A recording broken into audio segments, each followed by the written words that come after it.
Hello students. आज इस lecture में डिस्कस कर रहे हैं हम लोग normal equations of the curve. तो हम लोग को नॉर्मल इक्वेशन डायरेक्टली कैसे निकाली जाती है उसको हम बता रहे हैं आपको, क्योंकि हमारे पास जब डिराइव करने के लिए इक्वेशन आती है तब तो हम नॉर्मल इक्वेशन इजीली निकाल लेते हैं। लेकिन जब क्वेश्चन में हमसे डायरेक्टली न्यूमेरिकल पूछा जाएगा तो उस टाइम में हमें जब नॉर्मल इक्वेशन रिक्वायर्ड होंगी तो हम कैसे लिखते हैं उसको, क्योंकि हमारे पास कई सारे कर्व्स हो जाते हैं। आगे क्या होता है, कन्फ्यूजन क्रिएट हो जाती है कि इसमें कौन सा टर्म होना चाहिए नहीं होना चाहिए, तो उस कन्फ्यूजन को दूर करा जाता है। तो उसको लिए समझिएगा कि नॉर्मल इक्वेशन डायरेक्टली कैसे लिखते हैं। सबसे पहले हम बात कर रहे हैं y is equals to a plus b x, equation of first degree straight line के लिए। तो इसके नॉर्मल इक्वेशन में क्या होगा कि आपको बताया था कि जितने हमारे पास अननोन होंगे उतनी हमें नॉर्मल इक्वेशन मिलेंगी। तो यहाँ पर अननोन कितने, ए और बी, यानी दो, यहाँ हमें दो नॉर्मल इक्वेशन मिलेंगी। तो सभी का कॉन्सेप्ट एक ही है, तो उस कॉन्सेप्ट को सीखेगा। सबसे पहले क्या करते हैं, दोनों के कोफिशिएंट को हम मल्टीप्लाई करते हैं एक एक करके। जैसे हमारे पास पहला अननोन क्या है, ए, इसका कोफिशिएंट कितना है, वन। और अगला अननोन क्या है, बी, उसका कोफिशिएंट कितना है, एक्स। तो पहले हम लोग वन से बोथ साइड मल्टीप्लाई करेंगे इसी इक्वेशन में और समेशन टेक कर लेंगे। फिर अगले इक्वेशन के लिए क्या करेंगे, बी के कोफिशिएंट को हम टेक करेंगे और दोनों तरफ मल्टीप्लाई करेंगे इसी इक्वेशन में और समेशन टेक कर लेंगे। वो हमारी क्या होंगी, दो नॉर्मल इक्वेशंस होंगी। तो कैसे करते हैं, सबसे पहले बात कर रहे हैं वन की। तो हमने मल्टीप्लाई करा, समेशन ऑफ वाई हो गया, क्योंकि वन से मल्टीप्लाई करा है। तो summation of y is equals to a times of, ये हो जाएगा समेशन ऑफ वन प्लस का b times of summation of x, क्योंकि हमने वन से मल्टीप्लाई करी है। समेशन ऑफ वन की वैल्यू होती है एन, तो इसको हम लोग ऐसे लिख सकते हैं, summation of y is equals to n of a plus का b times of summation x. ये हो गई पहली इक्वेशन। अब आते हैं दूसरी इक्वेशन के लिए। तो दूसरी इक्वेशन में क्या करेंगे, बी अननोन जो है उसका कोफिशिएंट लेंगे एक्स, और इसी इक्वेशन में हम क्या करेंगे, एक्स से बोथ साइड मल्टीप्लाई करेंगे और समेशन टेक करेंगे। तो वैल्यू हो जाएगी यहाँ पे summation of x into y, x से मल्टीप्लाई करिए, फिर ए टाइम्स या यहाँ पे एक्स से मल्टीप्लाई करा तो समेशन ऑफ एक्स प्लस का बी टाइम्स ऑफ एक्स से मल्टीप्लाई करा तो एक्स ऑलरेडी है तो कितना हो जाएगा, एक्स स्क्वायर हो जाएगा। ये होगा इक्वेशन टू। तो ये इसका तरीका होता है, ये इसका कॉन्सेप्ट है कि हमारे पास जो भी कर्व होगा उस कर्व की हम लोग नॉर्मल इक्वेशन डायरेक्टली ऐसे लिखते हैं। फिर हम बात करते हैं सेकेंड कर्व की। सेकेंड कर्व हमारा गिवन है y is equals to a x plus b x square. तो इसके लिए भी नॉर्मल इक्वेशन का प्रोसेस वही रहेगा। अननोन कितने हैं, दो, दो नॉर्मल इक्वेशन मिलेंगी। कोफिशिएंट पहला क्या है, एक्स है, और दूसरे कोफिशिएंट कितना है, एक्स स्क्वायर। तो पहले हम क्या कर रहे हैं, एक्स से बोथ साइड मल्टीप्लाई कर रहे हैं।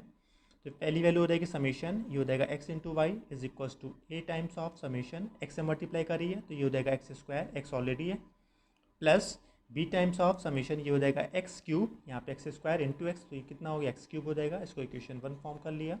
फिर हम बात कर रहे हैं अगले अननोन की, बी का। तो इसका कोफिशिएंट कितना, एक्स स्क्वायर से इसी इक्वेशन में बोथ साइड मल्टीप्लाई करेंगे। तो वैल्यू हो जाएगी summation of x square of y is equals to a times of summation, ये हो जाएगा एक्स क्यूब, क्योंकि यहाँ पे एक्स ऑलरेडी है, एक्स स्क्वायर से मल्टीप्लाई करा, एक्स क्यूब हो जाएगा, plus b times of summation x to the power four, x square से मल्टीप्लाई करा, एक्स ऑलरेडी है, एक्स स्क्वायर ऑलरेडी है, तो ये x to the power four हो जाएगा, इक्वेशन नंबर टू। तो ये दो इसकी नॉर्मल इक्वेशन हो गई। फिर आगे आते हैं और अगले कर्व के लिए, y is equals to a plus b x plus c x square. यहाँ पर क्या है, हमारे पास तीन अननोन है, तो तीन अननोन के लिए हमें क्या मिलेंगी, तीन नॉर्मल इक्वेशन मिलेंगी। तो पहला अननोन कितना, ए, इसका कोफिशिएंट कितना है, वन। फिर अगला अननोन है बी, इसका कोफिशिएंट है एक्स। फिर तीसरा अननोन है सी, इसका कोफिशिएंट है एक्स स्क्वायर। तो उसको हम लोग पहले वन ले रहे हैं। तो वन जब लेंगे तो ये वैल्यू हो जाएगी समेशन ऑफ वाई, क्योंकि वन से मल्टीप्लाई करा है बोथ साइड। तो इज इक्वल्स टू हो जाएगा a times of summation one plus का b times of summation x and plus का c times of summation x square, क्योंकि हम लोगों ने वन से मल्टीप्लाई करी है। तो ये वैल्यू हो जाएगी हम लोग के पास summation of y is equals to n of a, क्योंकि समेशन वन की वैल्यू एन होती है यहाँ पर, तो plus b times of summation x n plus c times of summation x square. ये हो गई हमें पहली नॉर्मल इक्वेशन। अब आते हैं सेकंड के लिए। तो सेकंड टर्म देखते हैं क्या है, बी है, बी का कोफिशिएंट एक्स है, एक्स से इसी इक्वेशन में क्या करेंगे, मल्टीप्लाई करेंगे बोथ साइड और समेशन टेक करेंगे। तो वैल्यू हो जाएगी summation of x y is equals to a times of, अब यहाँ पे एक्स से मल्टीप्लाई करिए तो ये हो जाएगा समेशन ऑफ एक्स प्लस का बी टाइम्स ऑफ, अब यहाँ पर हम लोग एक्स से मल्टीप्लाई करेंगे तो ये हो जाएगा एक्स स्क्वायर प्लस का सी टाइम्स ऑफ समेशन, यहाँ पर एक्स से मल्टीप्लाई करेंगे तो हो जाएगा एक्स क्यूब। ये हो गई सेकेंड नॉर्मल इक्वेशन। अब आते हैं थर्ड टर्म पे। थर्ड टर्म क्या है, सी, इसका कोफिशिएंट एक्स स्क्वायर से मल्टीप्लाई करेंगे बोथ साइड। तो ये वैल्यू हो जाएगी summation x square of y is equals to, यहाँ पे एक्स स्क्वायर से मल्टीप्लाई करा, ये हो जाएगा ए टाइम्स ऑफ, यहाँ पर एक्स स्क्वायर से मल्टीप्लाई कर रहे हैं तो ये हो जाएगा एक्स स्क्वायर प्लस का बी टाइम्स ऑफ समेशन, यहाँ पे एक्स ऑलरेडी है और एक्स स्क्वायर से मल्टीप्लाई कर रहे हैं तो ये हो जाएगा x cube n plus c times of summation, यहाँ पर एक्स स्क्वायर ऑलरेडी है और मल्टीप्लाई कर रहे हैं हम लोग एक्स स्क्वायर से, तो वैल्यू हो जाएगी x to the power four. ये हो गई इक्वेशन थ्री। तो ये इसकी तीन नॉर्मल इक्वेशन हो गई। फिर अब बात करते हैं नेक्स्ट कर्व की। नेक्स्ट कर हमें गिवन है P is equals to m डब्ल्यू प्लस सी। तो यहाँ पर फॉर्मेशन को आपको पहचानना होगा। क्वेश्चन में AK2 एग्जामिनेशन में कभी कभी ये चेंज कर देते हैं, तो इसको आपको समझना होगा। यहाँ पर P क्या हो जाएगा, डिपेंडेंट वेरिएबल, और W आपको इंडिपेंडेंट वेरिएबल, ये आपको पता होगा। और M और C क्या होंगे, कांस्टेंट, यानी कि क्या है, अननोन। इनकी हमें वैल्यू फाइंड करनी होगी। तो उसके लिए हमें नॉर्मल इक्वेशन चाहिए। तो नॉर्मल इक्वेशन में वही प्रोसेस हमारा सेम रहेगा। सबसे पहले क्या, पहला अननोन क्या हमें मिल रहा है, m, इसका कोफिशिएंट कितना है, w, तो w से बोथ साइड मल्टीप्लाई करेंगे और समीशन टेक करेंगे। फिर अगला अननोन क्या है, c का कोफिशिएंट कितना है यहाँ पे 1, तो 1 से मल्टीप्लाई करेंगे बोथ साइड और हमें दूसरी नॉर्मल इक्वेशन मिलेगी। तो पहले बात कर रहे हैं m की, तो मल्टीप्लाई कर रहे हैं तो ये हो जाएगी p ऑफ w, क्योंकि यहाँ पे अननोन कितना है, यहाँ पे m, कोफिशिएंट कितना होगा इसका w, तो उसने बोथ साइड w से मल्टीप्लाई करेंगे। तो वैल्यू हो जाएगी m times of summation w square n plus c times of summation w। पहली नॉर्मल इक्वेशन मिल गई। अब आते हैं सेकेंड, तो c का कोफिशिएंट कितना है यहाँ पर 1, तो 1 के लिए हम बोथ साइड मल्टीप्लाई करेंगे तो हो जाएगा summation of p is equals to m times of summation of w n plus c times of summation 1। फिर समीशन 1 आया, यहाँ पर समीशन 1 की वैल्यू कितनी होती है, n, तो वैल्यू हो जाएगा summation of p is equals to m times of summation w n plus c of n, equation number 2। ये दो इसकी नॉर्मल इक्वेशंस हो गई। तो ऐसे आपको नॉर्मल इक्वेशन डायरेक्टली लिखनी है और आगे न्यूमेरिकल प्रोसीड करना है। फिर हमने कल आपको डिस्कस किया था कि हम लोग एंटी लॉग कैसे निकालते हैं। कल हम लोग क्वेश्चन कर रहे थे, हमने आपको बताया था कि एंटी लॉग आपको निकालना बताएंगे। तो एंटी लॉग समझ लीजिए कैसे निकालते हैं। जैसे हम बात कर रहे हैं इस कर्व की, तो इस कर्व के हम लोगों ने ये प्रोसेस लिया था, y is equals to a e to the power b x का लिया था। तो यहाँ पे फॉर्मेशन हम लोगों ने लिया था capital A is equals to log of a. तो यहाँ पे बताया था आपको ए इज इक्वल्स टू था एंटी लॉग ऑफ ए। तो कैसे निकालते हैं, तो यहाँ पे एज्यूम कर लेते हैं कि हम लोगों ने वैल्यू जो निकाली है, जैसे आपके पास कोई वैल्यू आई 9.7456, ये हमारे पास कोई वैल्यू आई है और हमें स्मॉल ए की वैल्यू चाहिए। तो स्मॉल ए की वैल्यू हम कैलकुलेटर से एंटी लॉग कैसे निकालेंगे, तो उसके लिए आपको समझा दूँ। इस वैल्यू को हमें सॉल्व करना है। तो कैलकुलेटर के लिए हम मोड ऑन किया हम लोगों ने। फिर यहाँ पर हम लोगों ने क्या करा, शिफ्ट को प्रेस करा और लॉक को प्रेस करा। ठीक है, तो फिर से बता दूं आपको, पहले सबसे पहले क्या करा, शिफ्ट को प्रेस करा, फिर हमने लॉक जो बटन है उसको प्रेस करा, यहाँ पे वैल्यू आ गई, फिर यहाँ पे ब्रैकेट लगाया। अब हमारे पास जो वैल्यू है, इस वैल्यू को लिखा 9.7456, ब्रैकेट क्लोज करा, इक्वल प्रेस किया, तो ये वैल्यू आ गई। हालांकि हम लोगों ने बहुत लार्ज वैल्यू ली थी, इसलिए ये लार्ज वैल्यू आ गई है। जैसे हमारे पास छोटी वैल्यू होगी तो छोटी वैल्यू होगी, लेकिन प्रोसेस क्या है, एंटी लॉग निकालने का प्रोसेस ये होगा। सेकेंड वैल्यू भी चेक कर लेते हैं। लेट कर लिया हम लोगों ने, कैपिटल ए की वैल्यू जैसे आई हम लोग के पास 0.97654, इसका हमें एंटी लॉग निकालना है। तो छोटी वैल्यूज़ का कैसे निकालते हैं, तो इसमें ये प्रोसेस वही है। सबसे पहले आप क्या करेंगे, शिफ्ट प्रेस करेंगे, फिर लॉक प्रेस करेंगे, ब्रैकेट लगाए हमारे, फिर वैल्यू लिखी 0.7654, ब्रैकेट क्लोज किया, इक्वल्स टू, ये वैल्यू आ गई। तो वैल्यू क्या आई हमारे पास 5.8263। जनरली हम लोग क्या करते हैं, डेसिमल 4 प्लेस को टेक करते हैं, तो हमारे पास ये वैल्यू आ जाएगी, small a is equals to 5.8263। ये हमारा एंटी लॉग हो गया इस पार्ट का। तो ये इसका आंसर हो गया।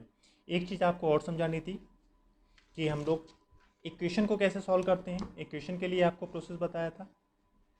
जैसे हम लोग के पास जो इक्वेशन आती है सॉल्व करने के लिए, उसको इक्वेशन कैसे सॉल्व करना है कैलकुलेटर से, क्योंकि हम लोग एग्जाम में कैलकुलेटर यूज़ कर सकते हैं।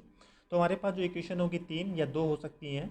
यहाँ पे सॉल्व करने के लिए इस फॉर्मेशन में होनी चाहिए इक्वेशन। तो आपको पहले फॉर्मेशन ध्यान रखना है, a1 of x plus b1 of y plus c1 of z equal to d1, and a2 of x plus b2 of y plus c2 of z equal to d2, and last one is a3 of x plus b3 of y plus c3 of z is equal to d3।